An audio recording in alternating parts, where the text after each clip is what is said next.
C'est votre tour, toujours dans le secteur d'Autun aujourd'hui, précisément à Corancy avec Amélie Douet.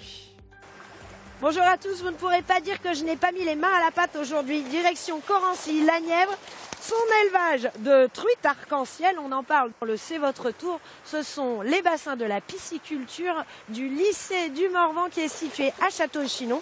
Rendez-vous dans quelques minutes avec ces petites bestioles si elles veulent bien se discipliner. À tout à l'heure, Amélie. Et on retrouve Amélie Douet pour C'est votre tour au cœur d'un petit village de 300 habitants situé dans le parc du Morvan, Corancy. Là-bas, l'activité principale, c'est bien sûr l'agriculture et notamment l'élevage charolais. Mais aujourd'hui, c'est surtout pour les poissons qu'on est là. Bonjour Amélie.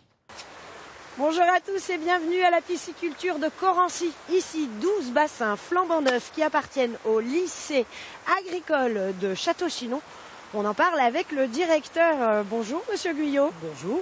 En voilà de jolis locaux pour 40% des effectifs de votre lycée.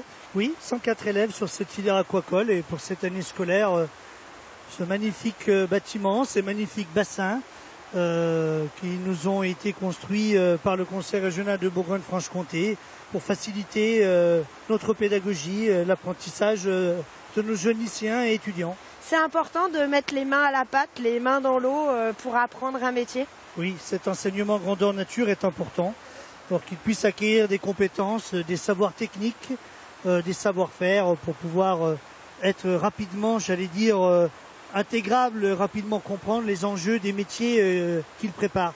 C'est des outils qui sont effectivement au cœur de notre quotidien pédagogique et ils nous sont indispensables aujourd'hui. Nicolas, vous êtes le directeur de la pisciculture, bonjour. Oui, tout à fait. C'est vous qui donnez aussi les enseignements à ces élèves. On a des BTS, on a des formations très pointues qui vont de la naissance du poisson jusqu'à sa découpe et sa mise en boîte presque. Oui, tout à fait. C'est la particularité de notre exploitation, de faire tout de A à Z. Partiellement aujourd'hui, on ne fait pas encore les pots. Ouais. Demain, avec le nouveau bâtiment, on a une conserverie qui verra le jour en plus de l'atelier de transformation. C'est une filière qui fonctionne bien avec les élèves. Vous avez 104 élèves, c'est beaucoup.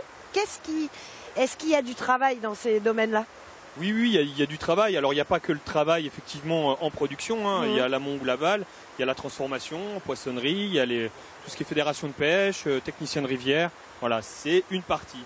Et c'est important de mettre à disposition des outils comme cela. Chaque jour, vous avez combien d'élèves et qu'est-ce qu'ils y font dans cette pisciculture? On a environ, sur l'année scolaire, on a environ entre 32 et 34 semaines de stage, soit en TP, soit en permanence avec des élèves qui viennent par binôme sur site pour apprendre. Là, on le voit, il y a des jeunes, des 4e, 3e qui viennent donner à manger aux poissons quelque part, mais c'est pas ça le gros du travail. Qu'est-ce qu'ils apprennent de spécifique avec ces poissons et combien il y a de poissons? Alors en nombre c'est difficile puisque là aujourd'hui il y a à peu près 12 tonnes et demie de poissons sur tous les bassins derrière nous. La spécificité c'est d'apprendre comment on fonctionne, comment on nourrit, comment on alimente, comment on trie. Il y a énormément d'actions de travail à leur montrer. Et ce sont essentiellement des truites? Exclusivement des truites. Exclusivement des truites. Tout à fait. Il faut savoir qu'il y a des élèves qui sont formés, mais vous fournissez aussi les sociétés de pêche avec vos poissons. Alors c'est la particularité de l'enseignement du ministère de l'Agriculture, c'est d'avoir des exploitations grandeur nature avec une gestion financière et économique indépendante. On doit fonctionner, équilibrer en apportant des outils pédagogiques. Ce que je vous propose, monsieur le directeur, c'est que vous m'accompagniez jusqu'au bassin. On va aller voir des élèves. Là, ce sont des élèves en quelle année qui m'attendent dans le bassin? Alors, vous avez une élève de terminale en BTS, post-bac, ouais. en terminale et un de première. Voilà. Et vous m'envoyez dans quel bassin, là? Donc, on vous envoie dans un bassin de géniteurs, des poissons qui font entre 1 kg, 1,2 kg. D'accord. Et qui vont servir effectivement à la reproduction ou à la fabrication de filets. Super. Coralie, bonjour. Bonjour. Qu'est-ce que vous m'avez attrapé là? Wow. Eh ben alors des géniteurs truites arc-en-ciel. Il y en a déjà plus qu'un. Alors comment est-ce que je l'attrape? Alors, voilà, à l'idéal. À l'idéal. Une main sur la tête dessus comme ça, une tête, et puis sur la queue derrière. Et sur la queue derrière. Ces poissons, à part pour m'amuser, ils vont être destinés à quoi? Ben, la commercialisation en fait. Donc ces poissons-là vont servir pour la nourriture, quoi. C'est vraiment, ouais. Là-dedans, on peut tailler un filet? Oui, bien sûr. Ah, oui. Oui, bien sûr. Je me tourne vers Guillaume. Guillaume, vous êtes en première année, mais le poisson, ça vous y connaît. Vous y connaissez déjà. J'ai du mal à parler et à agir en même temps. Est-ce qu'ils restent toute leur vie dans ces bassins, ces poissons? Non, ils sont d'abord produits en écloserie. Ouais. Donc voilà, on va gérer la totalité de la reproduction en fait. Ça y est, je l'ai perdu. En faisant des pontes artificielles. Ouais. Donc ils vont passer de l'écloserie, donc un petit bassin. Ouais. Ensuite, ils vont passer différentes étapes de tri. Ils vont changer de bassin à chaque fois en fait, pour qu'on puisse adapter l'aliment, la granulométrie de l'aliment, et qu'ils aient aussi une densité de poissons au mètre cube qui soit raisonnable pour qu'ils puissent avoir de l'espace pour nager, quoi. C'est un mâle ou une femelle? Ils sont mélangés, hein, c'est ça que vous me disiez? Une femelle. Oui, c'est ça. Mais là, ça a l'air plutôt d'être une femelle. C'est une femelle. Est-ce qu'ils se reproduisent dans ces bassins? Si j'arrive à l'attraper, cette Non. bestiole.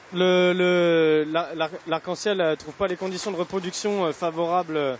Ces conditions de reproduction favorables en France. Ouais. Donc du coup, nous on l'a fait pondre artificiellement en écloserie. Et ça, c'est fait partie du métier aussi, d'apprendre à faire de l'insémination artificielle de C'est ça, poissons. c'est pas vraiment une insémination artificielle parce qu'on fait un massage abdominal pour faire sortir les œufs en fait. Un peu D'accord. comme ça, attendez. Voilà. Un peu comme ça, allez-y, je Alors, vous laisse. attendez. Il vous reste 20 secondes. Hein.